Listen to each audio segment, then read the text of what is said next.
Hi guys, welcome to the trip. So, second episode. Glad to have you here. My name is Megan Slattery, and this is my co-host Tracy Evans. So, thank you for all your feedback. Thank you for the questions, and a lot of talk about texting and sexting from our last episode. So, I'm sure we'll get back around to that sometime. At some point. Yes, at some point. Today's episode, we're starting out with open relationships. Yes. That's a interesting topic. Yeah. Second round of questions is about cheating, but it's really about if your close friends have knowledge of it. And the third looks like long-term relationships.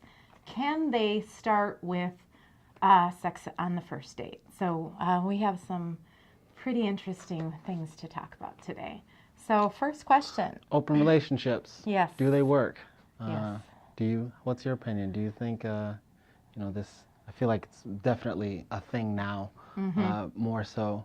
But a random comment I guess I have to this is, I feel like most of us have been in open relationships. We just didn't know it. We didn't know it. we just didn't know it. You either cheated on or you cheated on someone. That's an open relationship. That is funny and sad. Both. Both, yeah. So I lived in LA for 16 years. I lived in South Beach after that for 2 years. So I do have a little bit of knowledge about this. Do they work? Can they work? I'm going to go toward no. When they so-called work, they work because one person is compromising a lot and probably hiding it. They want to be with that person has demanded that or talked them into it. And typically in an open relationship, people will say that they're both equally on board with it. But my experience of relationships that are claiming to be open is there's a power differential.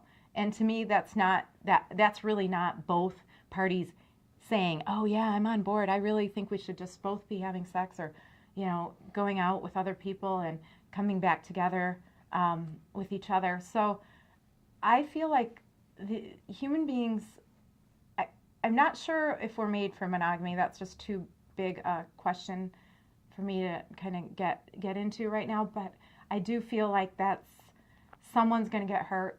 Someone's going to end up hurt. And, but Tracy, it is like you said, I think we've been in them anyway against our will. Yeah. So it's tough.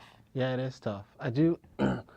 I think that they actually work. I guess it's proven now. People do it.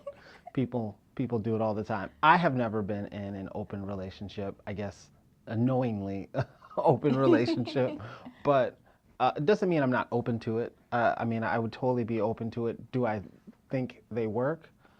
I don't know. I guess I would have to see one day. And, if that works, openness, honesty, communication. I guess that's another thing within open relationships, setting those boundaries. What are the limitations on that?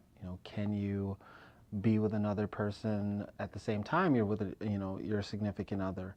Is this like threesomes? Is this like a threesome thing, or is it just like an out of town thing? Is it a only specific sex thing, meaning like man or women, or or those things? Right. Like my partner would say, well, you can be with women or something like that, which may not be threatening to him. Right, which may not be threatening to him. But then there's the dangers of, all right, well then what if you run into more of an emotional connection with this other person, and that's the danger. But I think they work. Lots of people have proven that they work. I just, at this particular point in my life, it's just not for me. Yeah, I would agree. It's definitely not the path I'm going to take. I will reference a relationship that I had that we claimed was open, and it definitely was. In theory, it sounded great, and you mentioned the word honesty and communication, and in the beginning, it seemed like there was a lot of that, but at some point, it still seems like you said, one person's going to get attracted to someone that they go out to dinner with or they sleep with or whatever it is. Then all of a sudden, you're pulling another person. It's already hard enough dealing with one-on-one. Then you're just dealing with, it just gets more and more complex. So I'm not going to say they can't work. I just feel like one-on-one is already a big challenge, so maybe just sticking with that. But, there's a lot of reasons people do it. And what you're talking about is boundaries and who does what. That goes into kind of conversation about swingers, which we can take on that topic at another time. But I can't wait for that you episode. can't wait. Oh, that's going to be a fun one. Well, maybe we'll call the swinger experts. So Sure. that's a whole lifestyle in and of itself. And those that do it really feel, they're going to sing the praises of it. And, more power to you. But yeah, I'm going to go with watch for insecurities and your physical health as well. That's a big deal. So Yeah, I'm going to definitely. stick with one-on-one. Yeah, Yeah. me too. For now. For now. Yeah, For we'll now. see. But Tracy's open. Yeah, he says. maybe some girl woos me into. That's the thing. You're Yeah. going to be coerced. It's the Yeah. coercion factor. Yeah, sure. Many of people have Okay. fall into that. Yes. So we'll see. To be determined. Yeah. Mm-hmm. So our next subject. Next subject. Oh, that's me. This is an interesting one. I've thought I've gone around a little bit with this. Should your close friends tell you if they know that you're being cheated on? And there's a second part to this, so maybe we can just start kind of rolling around with it. What if you're friends with both of them? You care about them both. Yeah. Ooh. That's tough. So have you been in this situation? I have. Me too. I think, depending on how close the friend is, I know earlier you were saying like a time limit on it. Yeah, What yeah. did you say? It was really extended. It was a joke. I said 60 days. 60 days. Okay, well, give them background. Okay. I gave 60 days for what? I said go to the person that you're Yeah, right. Go to the person that's cheating first. and give them a or time you're limit. going to have hell to pay Yeah. if you go to the person who's being cheated on. Yes, I would. Yeah, I would think that you go to the person, especially if that's your friend and you don't want to be involved. Look, no one wants to be involved in that kind of stuff, and if you do, you just probably should sit around and watch As the World Turns all day, or Right. The Young and the Restless. If you want to be involved, you're if you drama. want to be involved with that, yeah, you're already drama in itself. Like no one wants to be involved in their friend or their close personal friend having this heartbreak or having these this drama in their lives and turmoil. So if it's a very close friend, I say you give them give the person that's cheating kind of the, hey, look, I know about this, other people know about this, it's making other people feel uncomfortable. Let's stop. Let's stop it. I'm giving you a certain amount of time to either come forward or come clean, or else I'm going to do it. And you gave 60 minutes. you said, I'm going to 60, give you 60 days. I said 60 minutes. Yeah, He said sure. 60 minutes. So yeah, somewhere in between there. Somewhere in between there. A week. A week. No, A week. I would say A night? a significant amount of time. A couple days or or whatever. But it that stops. the cheater. So address the cheater. Give them an ultimatum. Yes. Then, part 2. What if you don't? What if they don't? Do you tell your friend? Yeah. Yeah. Sure. I mean, Okay. otherwise That's it's an empty, empty promise, empty threat, empty whatever. And if you care about your friend and their well-being, and especially if it's a close friend who's just like, oh, I met this guy or this girl, and they're great and everything's going well, and meeting the family and doing all these things, but then you know that this person is actually cheating. Oh, that's full-on affair. Yeah. Yeah. I don't know, Okay. So, have you put anyone in that position, or do you want to? Is that not for? Yes, I actually prime have. time? I have actually put someone in that position. A friend way back in the day who was doing multiple things with other girls, and I happened to know one of these girls, and it comes from her friends. Hey, like, I met this great guy, and it's all going. I'm like, okay, this girl is really into you. You need to tell her, or like I'm gonna say something. Yeah. Because you took the high road. Yeah. 'Cause they always say, what, birds of a feather flock together. Yeah, for sure. And no one reflects on. Yeah, no one wants to say, oh well, I dated his friend and then he knew or whatever, and it comes back on you, and it's just drama that you don't need. Yeah.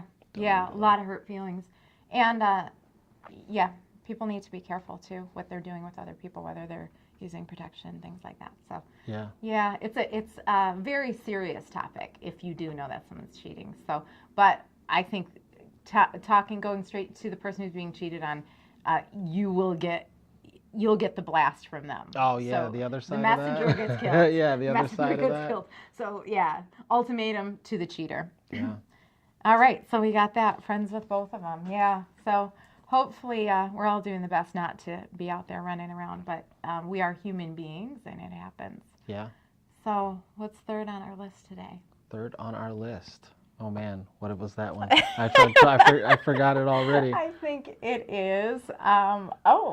Sex on the first date. Yes. So if we are looking for a long-term relationship, that's going to go well. We'll say that. Yeah, that you have to preface it with that because. Are you getting in bed? Yes. And how soon, or not at all? It just depends on the and two. how is it impacted? It just depends on the two people. Okay. Like we were talking about it earlier when we were talking about these subjects. I think when you're younger, your judgment on those things is a little bit skewed. You're not thinking Diminished. correctly. Yeah, sure. You're just like totally thinking about how fast can I make this happen generally. Correct. Mission possible is what you're looking for, right? Not mission impossible. Oh no, I haven't, we're going for the possible. I haven't heard that one. Wow, I haven't heard that one. From my younger days. Yeah, but I think if two adults can actually understand each other and know themselves and know what they want out of a relationship and the dynamic and how that changes it later throughout the relationship, sure, I think sex on the first date is fine as long as you're both safe. And being safe about those things and safe with yourself, knowing those things. But I think, yeah, sex on the first date is fine. Just have to be mature about it. Okay. My advice on this is sex on the first date is going to land you in trouble. So, am I for it? Of course. I'm not opposed to people having sex anytime not anytime you can get it, but I mean, if you're lustful and excited, passionate, the spice that we talked about last week, I'm not opposed, but it will impact your relationship. It'll impact how you see the person, well, especially if it's positive. Let's say you have a positive sexual experience, you're going to be looking for that again and again. If you wait, you may get to develop the courting period. I think that's now I think it's down to 5 dates, I heard. 5 dates is like super long. Right. So what was it? I don't know, months or a year or after marriage at one time. Yeah, so we're talking a whole different world. But my advice for those who are wondering, first date, should you go for it or the first few dates? I once again, I'm going to just sound so holy on this. Just try not to. Reel it in. What's the big deal? If you know you're going to go there, that excitement and thrill, even for the first kiss, just remember, you're never going to get that first opportunity again. Why not know the person a little bit better? And why not really use some wisdom and discernment on, is this with less clouded eyes? Sex, intimacy, lust, they really, it's a real kind of game changer. Yeah. So time and place. Yeah. Yeah. I would totally agree. Okay. In some ways. Yeah, he doesn't want to lose any opportunities. No, I don't think. No, I don't think it's but that. you're saying it can't. You kind of feel like it's not going. It may not negatively impact. No, I don't think. Not always. Okay. The older I get, the more I realize that two adults can be adults and make adult decisions. You just have to be aware of those things and know that sex will change your relationship at any point. If you wait 5 months, if you wait 5 days, at any point, whenever that happens, it changes the relationship. Whether it's great sex, whether it's terrible sex, it's going to change it. And if you know that, then you can adapt and you can adjust in your relationship for those types of things and know, like, okay, well, great, I just went on this first date with this person, we had great sex, but like, know that in your mind that it's not just always about that. There are lots of other things. And it's going to be hard because, your body is going to want to say, all right, it's just, this sex with this person, but there are so many other things that come along with a relationship. And if you acknowledge those things, then I think sex on the first date is fine. All right. I'm on board. She's like, I'm on board. All right, next week we've got social media. How is it impacting us? And boy, is it. Tons of So social media we look questions. forward to hearing from you. The best way to reach us is on our email, relationships@deadlinedetroit.com. Of course, many of our friends, family, loved ones, and followers are also finding us on Facebook as well. But the email is going to be the best way to find us. Yeah. So thank you, and we'll see you again next week. And happy birthday, Tracy. Oh, man. November 2nd, in case you wanted to know. He's a Scorpio. All right. guys. Thank you. See ya. Bye-bye.